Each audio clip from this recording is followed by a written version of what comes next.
Nik graduondokoaren berri mezu elektroniko baten bitartez eduki nuen. Izenburua, graduondokoaren izenburua deigarri egin zitzaidan hasiera batetik. Hizkuntzaren kudeaketaren inguruko graduondoko bat, osasun arretan hizkuntza nola kudeatzen den lantzeko graduondoko bat.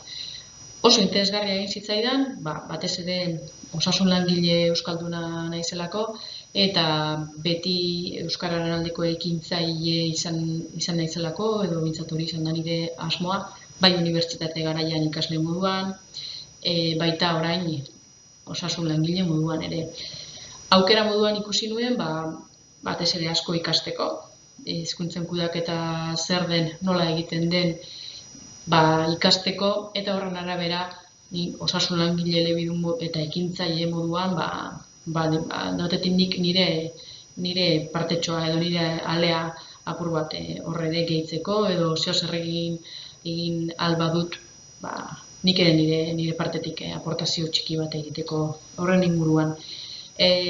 Osasun arreta euskaraz bermatu nahi baldin badugu, nik uste dut osasun langileok hein handi batean horren arduradun garela. Eta graduondoko honek ikasteko aukera hori eman da, honen inguruan gauza asko egiteko bidea irekitzen digu, eta horregatik eman nuen izena graduondokoan.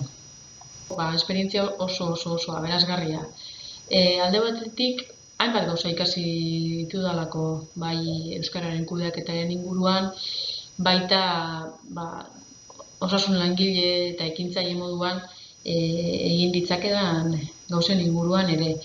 Baina batez ere aberasgarria izan da, eta nik uste dut denok hortan ados gaudela, honek talde moduan biltzeko aukera eman digulako. Hainbat jende ezagutu dut, osasun arretan euskararen bultzatzaile direnak, euskara teknikariak, eta horrek bide eman digu sare bat sortzeko. Sare bat osasun arretan euskara kudeatzeko eta euskara bultzatzeko eta hizkuntza eskubideak bermatzeko lanean hamar gauza egiteko. Bai ikerketa arloan, baita gu geu ezagutu eta kriston aportazioak egiteko bata besteari. Oso aberasgarria izan da, eta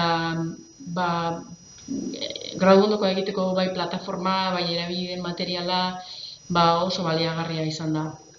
Ez graduondokoa beran lantzeko bakarrik, baizik eta etorkizun batean edo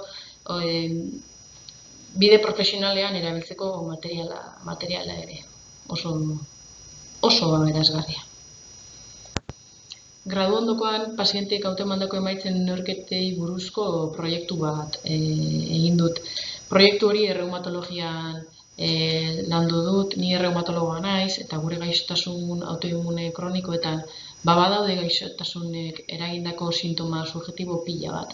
Sintoma horiek neurtzeko pazienteen ikuspuntua edo pazienteek esaten digutena baino ezin dugu erabili, eta horretarako galdetegi batzuk egiten ditugu, bai haien gaitasuna baloratzeko, gauza konkretu batzuk egiteko, edo sintoma batzuen inguruan haiek puntuazio bat ematen diete sintoma guztiei, edo sintoma bakoitzari puntuazio bat ematen diote, eta horren arabera ezagutzen dugu gaixotasunaren nondik norakoa, gaixotasunaren aktibitatea gutxi gorabehera nolakoa izan daitekeen. Galdetegi hauek gaztelaniaz bakarrik dauzkagu, erdaraz bakarrik daude hainbat hizkuntzatan, munduko hizkuntza nagusienetan eskuragarri daude, baina ez dago bat ere euskarara egokituta.